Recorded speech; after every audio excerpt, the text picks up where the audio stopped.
សូមគោរពនឹងជម្រាបសួរប្រិយមិត្តក៏ដូចជាពុកម៉ែបងប្អូនដែលនិយមតាមដានក៏ដូចជាចាំយកជាមួយនឹងដំរីពី Channel វងថ្ងៃនេះខ្ញុំបានមកជួបប្រិយមិត្តទាំងអស់គ្នាជាថ្មីគឺយើងបានពំនាំក៏ដូចជាគុណគូ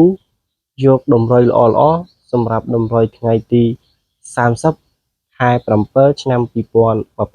2026មកចែកជូនដល់ប្រិយមិត្តពុកម៉ែបងប្អូនទាំងអស់គ្នាអញ្ចឹងប្រិយមិត្តពុកម៉ែបងប្អូនទាំងអស់គ្នាដែលទើបទៅចូលមក Channel វងថ្មី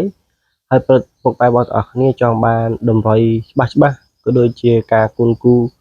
យកជាមួយនឹងដំរីល្អមកចែកជូនដល់ប្រិយមិត្តទាំងអស់គ្នាជារៀងរាល់ថ្ងៃបងប្អូនទាំងអស់គ្នាកុំភ្លេចជួយចុច like ក៏ដូចជា subscribe ដើម្បីទទួលបាននៅដំរីល្អក៏ដូចជាវីដេអូបាទថ្មីមុនគេពី Channel ខ្ញុំបាទដំរីឆ្នោតអវងអញ្ចឹងសង្ឃឹមថាប្រិយមិត្តទាំងអស់គ្នាបាទមិនចិត្តអាក្រក់ចំពោះការជួយចុច like ក៏ដូចជា subscribe ដើម្បីឲ្យ admin មានទឹកចិត្តក៏ដូចជាខិតខំរិះរកគុណគូយកដំរីល្អមកចែកជូនដល់ប្រិយមិត្តទាំងអស់គ្នាជារៀងរាល់ថ្ងៃទេអញ្ចឹងកុំឲ្យខាតពេលវេលាប្រិយមិត្តទាំងអស់គ្នាយូរយើងចូលមកការហៅជាមួយនឹងដំរីឲ្យពីរលេខទាំងអស់គ្នា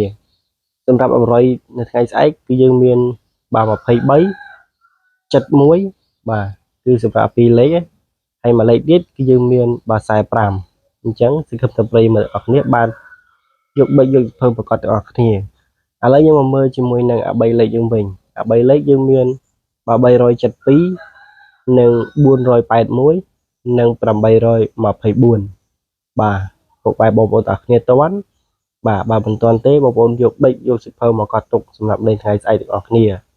ហើយយើងមកមើលជាមួយនឹងលេខអូសខ្ទង់យើងវិញសម្រាប់លេខអូសខ្ទង់គឺយើងមានបាទអូសខ្ទង់50និងខ្ទង់8បាទគឺមានខ្ទង់50និងខ្ទង់8អញ្ចឹងបញ្ជាក់ពុកម៉ែបងប្អូនទាំងអស់គ្នាមួយសារទៀតបាទតម្រុយនេះបងប្អូនអាចយកទៅលេងបានទាំងម៉ោង4:30នាទីល្ងាច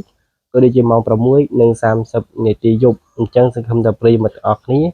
ពេញចិត្តក៏ដូចជាចូលចិត្តជាមួយនឹងតម្រុយពី Channel ខ្ញុំបាទចែកជូនដល់ប្រិយមិត្តទាំងអស់គ្នាហើយពុកម៉ែបងប្អូនទាំងអស់គ្នាដែលត្រូវអាច comment នៅខាងក្រោមវីដេអូ admin ផងថាពុកម៉ែបងប្អូនទាំងអស់គ្នា